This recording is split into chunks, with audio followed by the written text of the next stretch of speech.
فرحان صاحب سب سے پہلے مجھے بتا دیجیے کہ یہ ایک ہی فیملی کا حصہ ہے ساری خارش، چنبل، سورائسس؟ جی بالکل، یہ ایک ہی فیملی کا حصہ ہے. تو بیسیکلی ہوتا یہی کہ سردیوں میں یہ بیماری کیوں بڑھ جاتی ہے کہ اس میں ہم پانی بہت کم پیتے ہیں اور اس بیماری کا تعلق خون کے ساتھ بہت گہرا ہے. جو خلیات غیر معمولی اس میں اضافہ ہو جاتا ہے وہ جب بنتے ہیں تو اس سے یہ خارش بڑھ جاتی ہے. اور یہ متعدی تھوڑا سا مرض ہے، یہ تھوڑا سا تنگ بھی کرتا ہے. پہلے تو جب خارش ہوتی ہے، اگر خارش کا علاج نہ کیا جائے صحیح تو بعض کا پھر وہ چنبل میں کنورٹ ہو جاتی ہے. پھر چنبل کا علاج نہ کیا جائے پھر وہ سورائسس وہ اور بڑھ جاتا ہے. فرسٹ سٹیج میں خارش، پھر چنبل، پھر اس کے بعد سورائسس. تو اس لیے جب یہ مرض لگے تو فوری طور پہ اس کا خیال کیا جائے. اور یہ مرض بیسیکلی ہم اسے طب نبوی میں کہتے ہیں کہ یہ انسان کے اخلاق کا بگاڑ ہے. اب انسان کے اندر خون، بلغم، صفرا اور سودا 4 چیزیں ہیں جس سے مل کر انسان کی یہ پورا سسٹم چلتا ہے.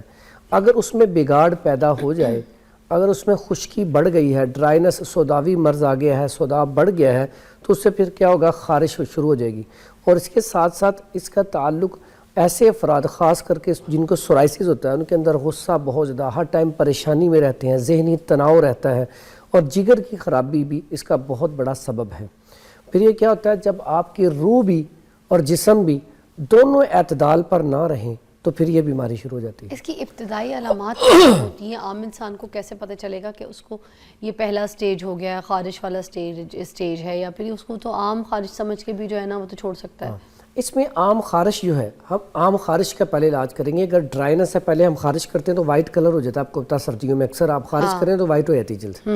خارش اگر تو اس پہ خارش ہے، صرف خشک خارش ہے، تو اس کا فوری طور پہ علاج کیا جائے، پانی زیادہ پیا جائے اور کوشش کی جائے سبزیاں، پھل اور سلاد، جوسز وغیرہ کا استعمال کیا جائے تو یہ فوری طور پہ ٹھیک ہو جاتی ہے. اچھا. اس کے بعد اس کا بڑا بہترین علاج طب میں ہے کہ ہم بعض اوقات ایسی دوائی دیتے ہیں جو 1 یا 2 دن میں خارش بالکل ٹھیک ہو جاتی ہے.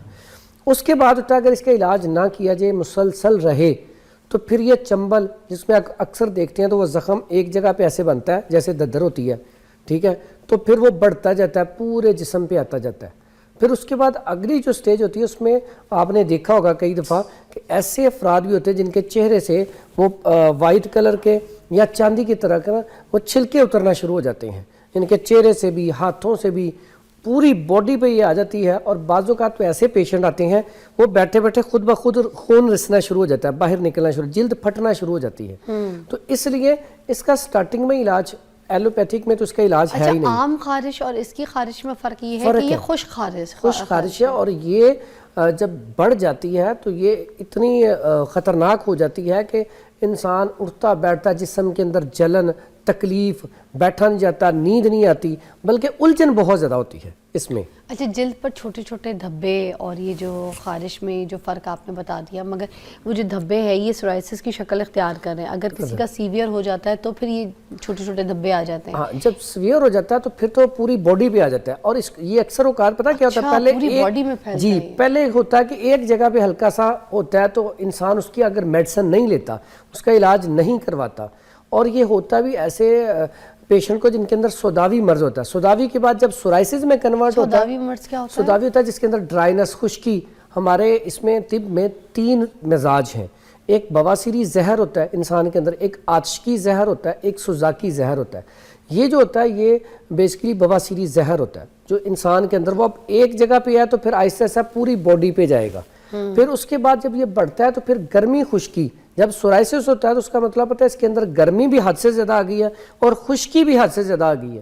تو پھر جیسے یہ گوشت، ایسے افراد جو گوشت خور بہت زیادہ ہے، گوشت استعمال کرتے ہیں، مرغن اغذیہ، مسالے زیادہ استعمال کرتے ہیں، بیٹیاں ہوں یا عام انسان، ان کو بھی بہت زیادہ ہوتا ہے. یعنی کہ ایسے افراد جو مرغن اغذیہ استعمال کرتے ہیں، سگریٹ، پان، نسوار، ایسی چیزوں کا استعمال کرتے ہیں، یا فاسٹ فوڈ، جنک فوڈ کا، چائے کا کثرت سے استعمال کرتے ہیں، چائے کی وجہ سے بھی یہ بیماری بہت زیادہ لگ جاتی ہے. تو یہ ساری لگی ہوئی ہے، آپ کو بھی پتہ ہے نا. اس میں پھر ہم کہتے ہوتے ہیں کہ اگر تو سٹارٹنگ میں ہی آپ بڑا سادہ سا علاج ہے کہ اگر آپ کو صرف ڈرائی خارش ہوئی ہے، خشک خارش ہوئی ہے، تو کچھ بھی نہیں کرنا آپ نے. ایک دوائی ہم دیتے ہیں، اس میں ہوتی ہے گندک آملہ سار، کالی زیری اور گیرو.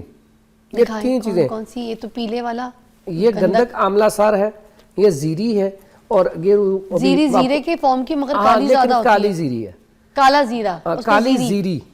یہ جو ہم کھانوں میں بھی استعمال یہ کھانوں میں کم ہوتی ہے، یہ اکثر جانوروں کو دی جاتی ہے، تو ادویات میں بہت زیادہ استعمال ہوتی ہے. تو سر ہمیں کیوں دے رہے ہیں جانور یہ تھوڑی؟ میں بتاتا ہوں، یہ آپ نے یہ کھانے کے لیے مصفی خون ہے نا، یہ مصفی خون ہے اور یہ ادویات میں ڈلتی ہے، ویسے یہ کھانوں میں نہیں ڈلتی. اچھا، لیکن یہ ادویات کی کے لیے فارم استعمال کی جاتی اس میں تو کمال کا رزلٹ ہے، خون کی سرکولیشن کو تیز کرتی ہے، خون میں صفائی پیدا کرتی ہے. ٹھیک ہے، کالی زیری. اچھا یہ کالی یہ مجھے دوبارہ نسخہ صحیح سے بتا دیجئے گا کیونکہ اچھا یہ نا اس میں آپ کو انشاءاللہ تھوڑی دیر تک نا میں گیرو بھی دکھا دیتا ہوں. ابھی یہ کالی زیری اور گیرو، گیرو ریڈ کلر کا ہوتا ہے، ٹھیک ہے. گندک آملہ سار، یہ 3 چیزیں ہیں، ٹھیک ہے. تینوں کو 6 ماشا لے لینا ہے.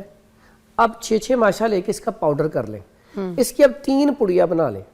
ایک صبح دہی کے ساتھ کھانی ہے، ایک دوپہر دہی کے ساتھ کھانی ہے، ایک شام کو سرسوں کے تیل میں ملا کے جسم کے اوپر لگا لینی ہے. ٹھیک ہے.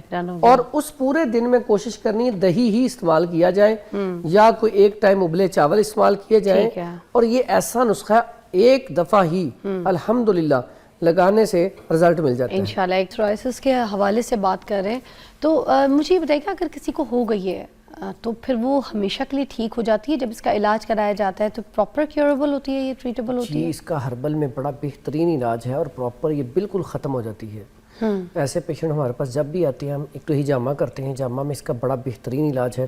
اس کے ساتھ پھر جو میڈیسن دیتے ہیں وہ میں یہاں پہ بتا دیتا ہوں. اگر سورائسس ہو گیا آپ کو، پوری جلد پہ آپ کے ایسا معاملہ بن گیا ہے تو آپ 1 مہینہ روزانہ دوپہر کو دہی کا استعمال کریں.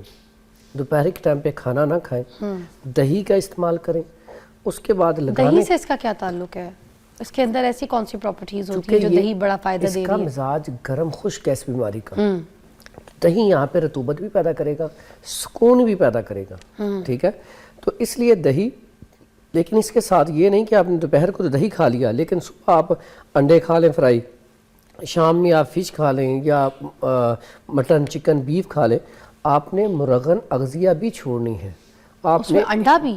جی بالکل. انڈے کی سفیدی کھا سکتی ہیں لیکن پورا ایگ اوبائل نہیں کھا سکتی. اس کے ساتھ ساتھ فرائی انڈا نہیں کھا سکتے، ٹھیک ہے.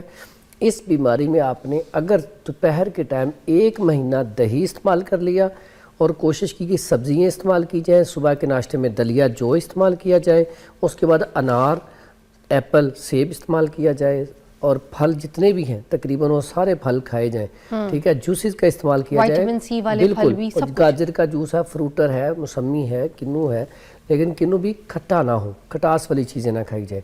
تو اس میں ساتھ لگانے کے لیے جو فوری اثر کرتا ہے، ان کے جلد کو نرم کر دیتا ہے، جو ایک فوری طور پہ طبیعت ہوتی ہے، اس کے لیے ویزلین یہ والی سادہ ویزلین لے لیں 100 گرام اور اس میں 10 گرام مشک کافور 10 گرام ڈال لیں. اب یہ کیا کرے گا آپ نے، مشک کافور کون سے والے ہوتے ہیں؟ وہ جو ہم کپڑوں کے بیچ میں رکھتے ہیں؟ اور مشک کافور ایک تو ٹکیاں ہوتی ہیں لیکن ٹکیاں اس میں اثر کم ہوتا ہے. گولی والے؟ یہ کھلا والا لینا ہے. اچھا کھلا لیں، بازار سے مل جاتا ہے، عام پنسار سٹور کی آئٹم ہے یہ. اچھا یہ لے لیں 10 گرام لے کے اس کو اچھی طرح اس میں مکس کر کے ایک مرہم تیار کر لیں. اب یہ مرہم پوری باڈی پہ لگائیں تو انشاءاللہ فوری طور پہ باڈی ریلیکس میں ہو جائے گی اور آپ کی طبیعت فوری طور پہ ٹھیک ہونا شروع ہو جائے گی. سورائسس کو ہم نے خشک نہیں رکھنا. ہاں جی، یہ بھی اس کا کوئی مسئلہ ہے نا جس میں بڑی تکلیف بالکل ایسے ہی ہے. پھر پانی کا زیادہ استعمال کرنا ہے. اگر آپ کے پاس کوئی قریب ہجامہ اسپیشلسٹ ہے، اچھا طبیب کوئی جس کو اس کے بارے میں پتہ ہے، اس سے آپ ساتھ ہجامہ کروا لیں. تو میرے پاس کتنے ہی پیشنٹ ہیں جن کا 3 ماہ میں الحمدللہ وہ سورائسس ٹھیک ہو گیا اور آج تک وہ ٹھیک ہیں الحمدللہ. تو اس میں صرف تھوڑی سی پرہیز جو ہے نا، لوگ پرہیز نہیں کر پاتے. ایسے لوگ اکثر اوقات مرغن اغذیہ کھانے کے ہوتے ہیں، شوقین ہوتے ہیں. تو یہ اگر کیا جائے تو اس سے انشاءاللہ اللہ کے حکم. کوئی ایسی دوائی جو گھر سیف ہو اور کیپسول بنا کے کھا سکے؟ دوائی کے طور پہ بڑی بہترین ہے. اس میں زیرہ سفید گھر میں پڑا ہوتا ہے اور یہ تخم کاسنی، یہ تخم کاسنی ہے، یہ عام پنسار سٹور سے مل جاتی ہے، ٹھیک ہے. اس کے بعد میٹھا سوڈا بھی عام آپ کو مل جاتا ہے، ٹھیک ہے. اس کے بعد گل سرخ ایرانی، یہ پھول ہے گلاب کے، ٹھیک ہے. یعنی کہ زیرہ سفید، تخم کاسنی، میٹھا سوڈا اور گل سرخ، یہ والا 3 چیزیں، یہ 3 چیزیں جو ہے اس کا ویٹ آپ لے لیں 100 گرام تینوں کا. 100 گرام لے لیا. اس کے بعد اس میں جو باقی چیزیں ہیں اس میں ہے 2 پھول ہیں، ایک ہے یہ گل سرخ ایرانی یعنی کہ گلاب کے پھول جس کی گلقند بنتی ہے. اچھا یہ دیکھیں گلقند والے پھول ہیں یہ عام پاکستان میں لگے ہوتے ہیں گلقند والے پھول, پاکستانی بڑے بہترین ہیں, لیکن یہ نا جب پنسا سٹور سے لیں تو اسے گل سرخ ایرانی کہنا پڑتا ہے. ٹھیک ہے. اس کے بعد یہ ہے نیلوفر کے پھول, نیلوفر کے پھول, ٹھیک ہے, یہ دونوں لے لیں 50-50 گرام. ٹھیک ہے. ٹھیک ہے. اور اس میں جو دھنیا ہے یہ لے لیں 30 گرام عام دھنیا. ٹھیک ہے. اب اس میں یہ کلمی شورا لے لیں 20 گرام کلمی شورا. تو یہ آپ کو جو چیزیں ساری بولی ہیں اس کا فائن پاؤڈر کر کے 1000 mg کا کیپسول بھر لیں. صبح شام ایک کیپسول. ویسے یہ دوائی بڑی مزدار ہوتی ہے, آپ کیپسول نہ بھی بھریں تو چمچ کا 1/4 حصہ صبح شام اس کو کھا لیا جائے. تو اگر ایسا پیشنٹ جس کا بلڈ پریشر ہائی رہتا ہے وہ کلمی شورا نہ ڈالے. تو یہ نسخہ اتنا کمال کہ اگر لگاتار اسے 3 ماہ استعمال کیا جائے تو اس میں بہت بڑا فائدہ ہوتا ہے.